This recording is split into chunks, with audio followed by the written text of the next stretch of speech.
안녕하세요. 올해 32살 여자입니다. 결혼을 앞두고 있었는데 이젠 정말 예비신랑의 내로남불식 효도에 지쳐서 헛된 기대는 그만하려고요.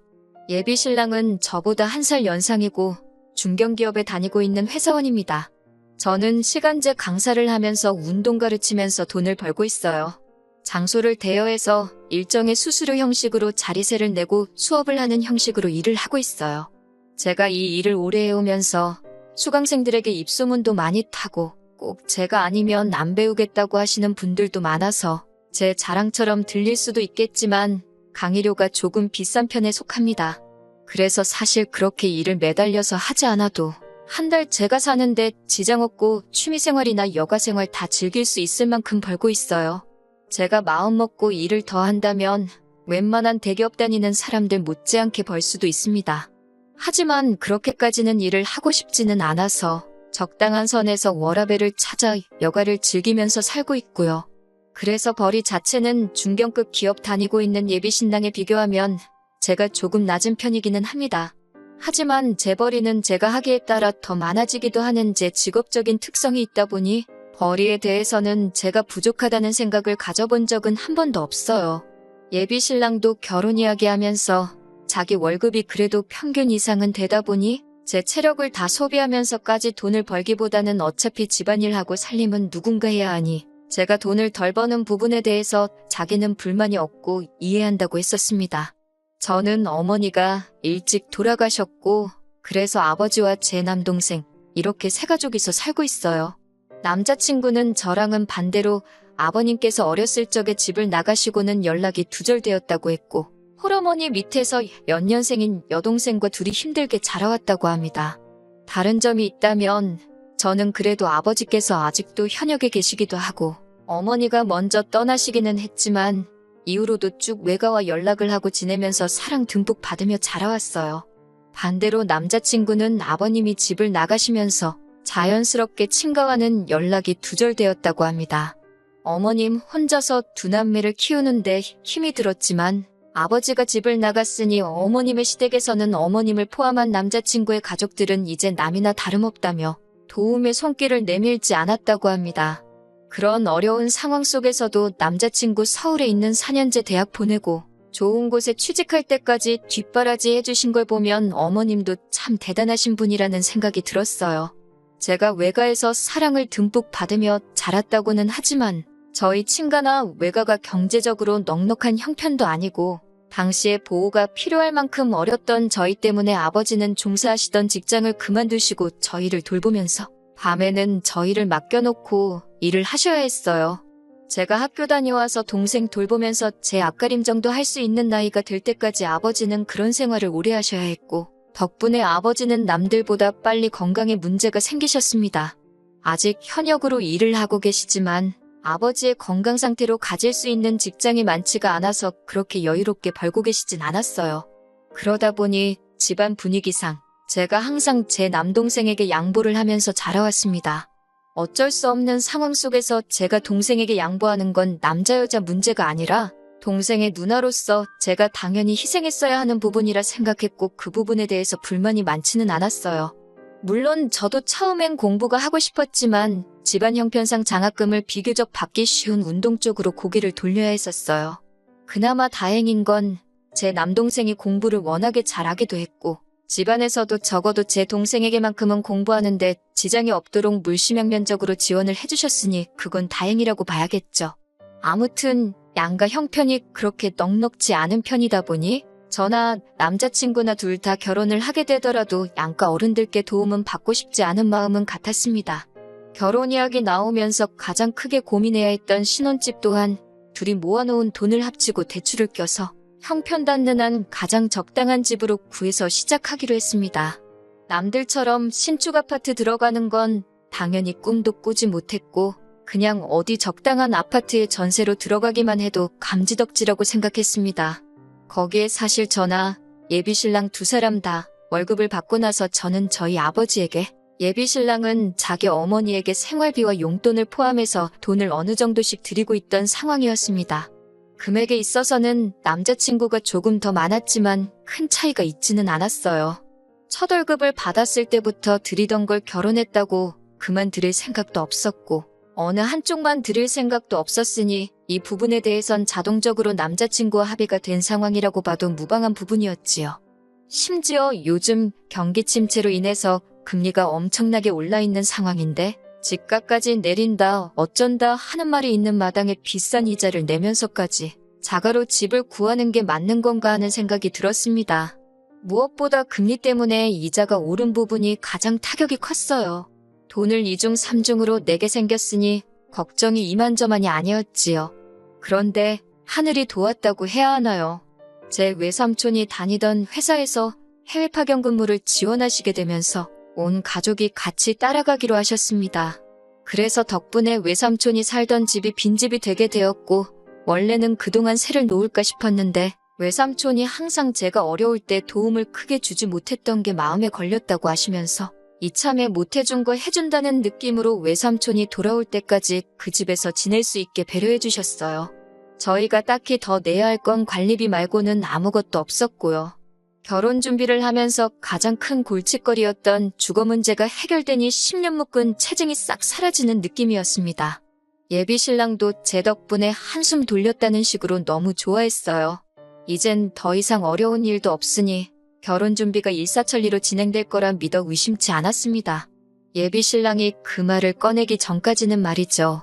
여태까지 말씀드린 것만 봐도 아시겠지만 양쪽 다 홀아버지, 홀어머니인 부분도 서로 충분히 이해하고 있는 상황이고 저희가 없는 형편의 결혼을 할지라도 양쪽 어른들께 하던 건 그대로 하는데 아무런 문제가 없었던 사람이거든요. 그런데 예비 신랑이 뜬금없이 제가 아버지한테 돈을 드리고 있다는 걸 가지고 딴지를 걸어왔습니다. 난데없이 저에게 이제 장인어른께 돈 드리는 건 그만하는 게 좋지 않겠냐는 말을 하는데 그때까지만 해도 그 말이 기분이 나쁘게 들렸다기보다는 놀라움이 더 앞섰어요. 왜냐하면 예비 신랑도 어머님께 돈을 드리고 있었고 저는 당연히 각자 부모님께 돈을 드리고 있는 상황에 그런 말을 꺼낸 예비 신랑의 참뜻이 다른 게 아니고 이제 우리가 결혼을 하니 부모님께 드리고 있던 지원을 끊어내자고 하는 말인 줄로만 알았거든요. 저의 반응에 예비 신랑은 자기 뜻은 그런 게 아니라 말 그대로 장인어른, 즉 저희 아버지에게 드리는 돈은 그만 드리는 게 어떻겠냐고 하는 거예요. 난데없이 그게 무슨 소리냐고 물어보니 저희 아버지는 아직 현역으로 일도 하시고 계신데 굳이 월급도 얼마 안 되는 제가 돈까지 드릴 필요가 있냐고 하는 겁니다. 당장 저희 외삼촌 때문에 집값으로 돈 나갈 일이 없어진 건 좋은 일이지만 반대로 생각하면 외삼촌이 다시 한국에 돌아온다면 그 집을 비워줘야 하는 건데 하루빨리 돈을 모을 생각을 하는 게 더 좋지 않겠냐고 하는 거예요. 그러려면 예비 신랑의 말은 저희 아버지께 지원하고 있던 돈을 끊어내야 한다고 하는 소리였고요. 솔직히 예비 신랑의 말이 전부 다 틀린 건 아니지만 반은 맞고 반은 틀린 소리였습니다. 외삼촌이 돌아오시면 집을 새로 구해야 되는 사실은 맞는 소리이기도 하고 저도 뼈가 저리도록 인지하고 있는 부분이기는 하지만 그렇다고 해서 제가 저희 아버지에게 하고 있던 효도를 그만하라고 강제할 수 없는 소리이기도 하지요. 남자친구가 제게 그런 말을 할 수 있는 전제 조건은 딱 하나밖에 없다는 말인 거예요. 제가 제 아버지에게 생활비를 드리고 있는 게 싫으면 예비 신랑 본인도 자기 어머니에게 드리고 있는 생활비를 끊어내기로 하고 그 후에 저한테도 같은 제안을 해야 한다는 말인 거죠. 그래서 저는 아버지께 드리는 돈은 힘든 와중에도 건강 잃어가며 나를 키워주신 은혜를 갚는 돈이기 때문에 당신이 당신 어머니께 드리는 돈을 중단하고 나에게 똑같은 걸 요구하는 조건이 아닌 이상은 그렇게 할 생각이 없다고 저의 생각을 정확하게 전달해줬습니다. 예비 신랑은 저희 거절에 그래도 장인어른이 계속 일도 하고 계시고 저희 집에는 처남도 있지 않느냐 하고 따져묻기 시작하더군요. 제 남동생은 이제 막 학업이 끝난 상태이고 아직 취직 준비하고 있는데 취직이 되지도 않은 제 동생의 아버지를 부양하면 되는 거 아니냐고 말하고 있으니 어이가 없었습니다. 그래서 저도 당신도 동생이 있지 않냐고 물었어요. 저희 집과는 반대로 남자친구 집에서는 동생인 예비 신우가 양보를 해서 남자친구가 대학 공부를 할 수 있었습니다. 덕분에 예비 신우는 20살이 돼서부터 미용 쪽 일을 시작했고 그러다 보니 모아놓은 돈도 상당하고 벌이도 나쁘지 않은 편이었거든요. 그런데 남편은 어머니와 장인어른의 입장이 다르다는 의견을 바꿀 생각도 없어 보였고, 오히려 예비 신우와 제 남동생의 상황을 비교하면서 자기 동생은 앞으로 시집을 가야 하니 어머니의 경제적인 부양은 자기가 계속 할 수 있지만 저희 집에서는 여자인 제가 시집을 오는 거니 제가 아버지를 더 챙길 필요 없이 이제는 제 동생이 아버지를 부양하면 되는 거라고 우기기 시작하는 겁니다. 언뜻 들으면 맞는 말 같기도 하지만 생각해보세요. 이제 막 사회생활 시작도 안 한 제 동생이 모아놓은 돈 한 푼 없이 홀아버지 부양까지 하고 있다면 제 동생은 결혼을 어떻게 하겠나요? 자기 동생은 시집 가야 되니 그렇게는 못한다고 하면서 제 동생은 남자니까 어떻게든 하라고 하는 말이 무책임해 보였습니다. 그래서 저는 절대 눈에 흙이 들어가도 당신이 원하는 대로는 할 수 없을 거라고 다시 한번 강조했습니다. 저는 단 하나, 당신도 어머님에 대한 지원을 그만둔다면 그때 가서 나도 똑같이 아버지에 대한 지원을 끊겠다고 이 결정은 바꾸지 않을 거라고 엄포를 놓았어요. 그러니 예비 신랑은 끝까지 저한테 쓸데없는 데서 고집을 부린다면서 세상 천지의 모든 사람들한테 물어보라고 말하며 자기가 하는 말이 정답이고 제 말은 억지라고 하는 겁니다. 그래서 그날은 원래 데이트를 하기로 한 날인데도 불구하고 더는 기분이 나빠같이 있을 수가 없어서 집으로 그냥 돌아왔네요. 제 기분을 풀어주려는 건지 마저 설득시키려는 건지 예비 신랑에게서 전화가 쉴 새 없이 걸려왔지만 저는 하나도 받지 않았습니다. 그렇게 전화기가 10번 정도 연속으로 울리고 나니 그 뒤로부터는 전화가 없더라고요. 그 다음 날도 그 다다음 날도 예비 신랑이 걸어온 전화는 전부 다 무시해버렸습니다. 제가 연락이 두절이 되니 오죽 답답했는지 어떻게 제 시간표를 알고 온 건지 마냥 죽치고 기다렸는지 모르겠는데 제가 일하는 체육관 앞에서 저를 기다리고 있더라고요. 적어도 1시간은 밖에서 기다렸을 텐데 기다린 성의를 봐서도 예비 신랑이 무슨 말이 저에게 그렇게 하고 싶어서 저러는지 드러나 보자 싶었습니다. 다만 저는 수업이 있어서 출근을 했던 거였기 때문에 예비 신랑한테 근처 카페에라도 가서 1시간을 더 기다리라고 말해야만 했어요. 수업이 끝나고 카페에 가니 예비 신랑이 저를 기다렸다는 듯이 자리에서 일어나 저를 부르고 있더라고요. 맞은편 자리에 앉았는데 예비 신랑은 제가 자리에 앉기도 전에 저랑 나누었던 대화를 가지고 자기도 충분히 많은 생각을 했다고 하면서 자기 이야기를 들어보라고 하며 계획이랍시고 주절주절 떠들기 시작하는데 자기 엄마는 용돈을 계속 줄 테니 너네 아버지한테 주던 돈은 그만 주라고 하는 말보다 더 어이없는 말을 꺼냈습니다. 예비 신랑이 해결책이라고 꺼낸 이야기는 아예 홀시어머니를 모시고 같이 살자고 하는 겁니다. 제가 테이블 안쪽에 정리되어 있던 의자를 빼느라고 잘못 들었나 싶어서 제가 들은 게 맞냐고 물어봤더니 예비 신랑은 다시 한번 강조하듯이 합가를 하자고 자기 어머니 모시고 셋이서 알콩달콩같이 살자는 겁니다. 제정신으로 하는 소리인가 싶었는데 진심이었어요. 합가를 하게 되면 모든 게 완벽하게 돌아간다는 겁니다. 말인즉슨 어머님이 우리와 같이 살게 되면서 집안일이나 살림을 어느 정도 도와주실 테니 그만큼 저희 집안일 부담이 줄어드는 것이고 집안일에 쏟아야 하는 시간이 줄어든 만큼 제가 수업 몇 개를 더 잡아서 일을 더 할 수 있다는 겁니다. 제가 일을 더 하면 달에 버는 돈이 지금보다 훨씬 늘어나기 마련이고 그러면 저는 그 늘어난 벌이로 아버지에게 경제적 지원을 해주면 되는 거 아니겠냐 하는 겁니다. 그리고 어머니가 제가 해야 할 집안일을 도와주는 거나 마찬가지니 제가 어머님에게 집안일 해주는 월급 마냥 제가 벌어온 돈으로 어머님께 돈을 더 드리면 되는 거 아니겠냐고요. 매번 말은 그럴싸하게 하는 것 같지만 내로남불 자기만 효도하려고 하는 개수작을 넘어서 이번에는 아예 저한테 대리효도를 강요하고 있는 모습에 어이가 없어서 말도 제대로 안 나오더라고요. 나지막히 그럴 거면 아예 신우도 데리고 살지 그러냐고 비아냥대듯이 이야기했습니다. 그런데 예비 신랑은 눈치가 없는 건지 없는 척을 하는 건지 얼굴에 웃음꽃이 활짝 피더니 진짜 그래도 되냐고 하는 겁니다. 그러면서 저희 외삼촌 집이 방에 3개이니 안방은 어머님들이고 제일 작은 방은 자기 여동생이 쓰게 하면 되겠다 하는 거예요. 정말 남자친구 하는 꼬라지가 점이 가경이었습니다. 예비 신우는 집안일은 못 도와주지만 빨래나 설거지 같은 걸 시키겠다고 하면서 집안일을 그렇게 크게 도와주는 게 아니니 한 달에 한 20만 원만 용돈하라고 주면 되겠다고 하면서 아주 지 식구들 줄 돈을 제가 번 돈으로 털어먹으려는 계획을 얼굴색 하나 변하지 않고 세상에서 제일 착한 사람이냥 연기하면서 떠들고 있더라고요. 누가 보면 제가 악덕 며느리, 악덕새 언니라도 되는 것처럼 말입니다. 듣자 하니 얼토당토하는 터무니없는 말만 늘어놓길래 오죽하면 제가 속으로 혹시 저 중에 하나만 내가 오케이 하도록 저런 어이없는 말만 주르륵 늘어놓고 있는 건가 하는 생각이 들었어요. 어디 한번 갈 때까지 가보자는 말인가도 싶어서 저도 듣고만 있다가 한마디 건넸습니다.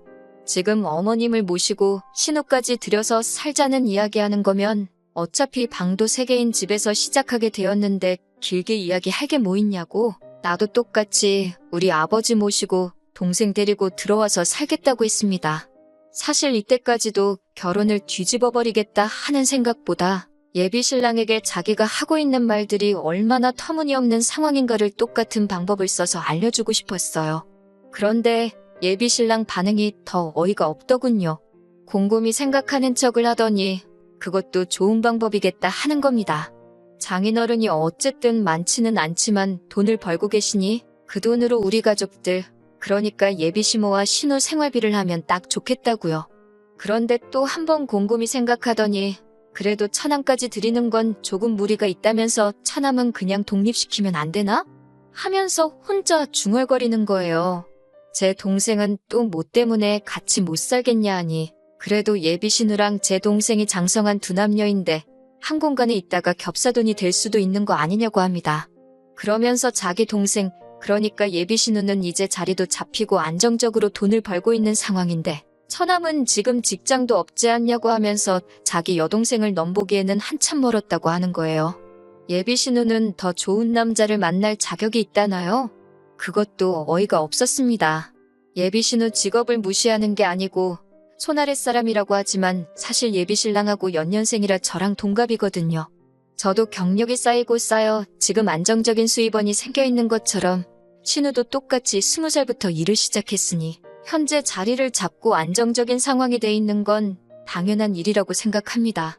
그에 반해 제 동생은 이제 27돼서 공부를 마치고 취직 준비 시작한 지도 얼마 되지 않은 데다가 예비 신랑 다니는 정도의 회사에서는 제 동생 데리고 가고 싶다고 스카우트 제의가 먼저 오고 있는 상황인데 어디 제 동생을 지 여동생에 비할 게 안 된다느니 조건이 딸린다느니 그런 이야기를 하는 건지 웃기지도 않았습니다. 애초에 예비 신우라는 특이한 조건을 떠나서 저도 제 동생이 저랑 동갑내기 여자를 결혼할 상대라고 데리고 온다면 기분이 별로일 것 같거든요. 그런데 예비 신랑은 끝까지 자기는 관대하고 자기 가족들은 도와줘야 하고 처가와 시가 차별을 두지 않고 양가에 잘한다는 식으로 씨알도 먹히지도 않을 연기를 하면서 말도 안 되는 조건을 갖다 붙이고 있으니 어이가 없었습니다. 거기서 끝냈어도 충분히 정이 떨어졌을 텐데 예비 신랑이 덧붙인 한마디에 저는 이 결혼을 완전 쪽내야겠다 결심을 하고 말았어요. 처남이 자기 여동생을 꼬셔가서 겹사돈이 되면 어떡하냐는 말도 발칙해서 어이가 없었는데 곰곰이 생각해보더니 결국에는 우리 아버지도 같이 모시고 사는 건 넌센스가 아니냐고 하는 겁니다. 아무리 장인어른이라고 하실지라도 남자이고 혼자 된 지 오래되셨는데 혹시나 집에 아무도 없을 때 저희 아버지가 자기 어머니를 어떻게 할 수도 있지 않겠냐고 하면서 혼자 아주 아침 드라마에도 나오지 않을 말도 안 되는 이야기를 꺼내면서 결국에는 지 엄마랑 여동생만 같이 합가해서 사는 게 좋겠다고 하는 겁니다. 장인어른이 벌어오는 돈 몇 푼 때문에 자기 엄마를 위험한 상황에 놓이게 할 수 없다나요? 그 말 듣자마자 제가 마시고 있던 아이스커피 잔을 들어서 예비 신랑 얼굴에다가 있는 힘껏 끼얹어 버렸습니다. 그동안 함께 해온 것도 있고 애초에 결혼까지 생각했던 사이다 보니 웬만해선 적당히 서로 양보하고 타협해서 좋게 좋게 넘어가려고 했는데 이건 뭐 나는 내 가족 챙겨야 되지만 너는 너네 가족 챙기는 거 아까워서 못 보겠다고 하는 심보로 다 안 된다고 나서는데 양보하고 타협할 게 뭐가 있나 싶었어요. 예비 신랑은 얼굴에 커피를 뒤집어 쓰고 얼이 빠져서 자기가 홀랑 젖어있는 꼴을 보고 얼어붙어 있었습니다. 주변 사람들도 시선이 저희 쪽으로 집중이 되기 시작했고 거기서 저도 나쁘끄러워서 더 있을 수가 없어서 내가 오늘 마신 게 아이스커피라서 천만다행인 줄 알라고 뜨거운 커피였어도 얼굴에다 냅다 뿌렸을 거라고 말하고 자리를 나왔어요. 카페 밖을 나서는 저를 감히 쫓아오지도 못하더라고요. 아마 시원한 커피 맞고 정신이 확 들었나 봅니다. 하지만 제가 그렇게 커피를 끼얹은 건 정신 차리고 반성하라는 뜻이 아니고 완전히 헤어지자고 하는 말이었어요. 예상한 대로 남자친구는 몇 시간도 지나지 않아서 자기가 잘못 생각했다고 하면서 저보고 한 번만 기회를 더 달라고 하더라고요. 하지만 끝까지 어머님 모시고 사는 게 전제 조건이고 제가 결혼 후에도 아버지께 용돈을 드리는 걸 허락해준다 만다 하는 이야기를 하고 있었어요. 내가 번 돈 내가 쓰는데 그걸 왜 너한테 허락을 받아야 되는 거냐고 쏘아붙이고 그냥 나 말고 다른 사람 만나서 입맛에 맞게 허락을 해주든 말든 하라고 했습니다. 기어이 집 앞까지 찾아와서 제 다리를 붙잡고 빌었는데 자초지종을 들은 제 남동생하고 아버지가 밖까지 쫓아나와서 한 번만 더 집 근처나 제 근처에서 얼씬대면 말로는 안 끝날 거라고 강하게 나오니 예비 신랑은 잔뜩 겁을 먹고서는 정말 제 근처에 얼씬도 안 하더라고요. 그래서 덕분에 안전이별했습니다. 아버지는 제가 결혼을 눈앞에 두고 당신 용돈 드리는 것 때문에 제가 파혼하게 된 거 아니냐며 책임감을 느끼셨는데 전혀 그렇지 않다고 했어요. 제 발로 고생길 10번 했는데 극적으로 유턴하고 나와서 천만다행인 거라고 제가 아버지한테 효도를 안 하고 있었다면 유턴할 기회조차 없었을 거라고 말씀드리니 아버지는 다행이라고 말하시면서도 끝까지 쓴웃음을 지으시는 게 마음 한구석에는 아직도 당신이 부족하셔서 제가 파혼하게 된 거라는 책임감을 느끼고 계시는 것 같습니다. 편의상 예비신랑이라고 적기는 했지만 그 자식 솔직히 앞으로도 하는 일마다 다 안 풀렸으면 좋겠고 어디 새로운 사람을 만나더라도 자기 어머니랑 여동생 놓지 못해서 만나는 족족 안 좋게 끝나버리면 좋겠습니다. 한동안은 저도 지쳐서 혼자로 지내겠지만 제 가족들을 자기 가족 챙기듯 아껴주는 그런 사람이 나타나면 그게 똥차가 가고 벤츠가 나타난 게 아닌가 생각하고 긍정적으로 만나볼까도 생각 중입니다.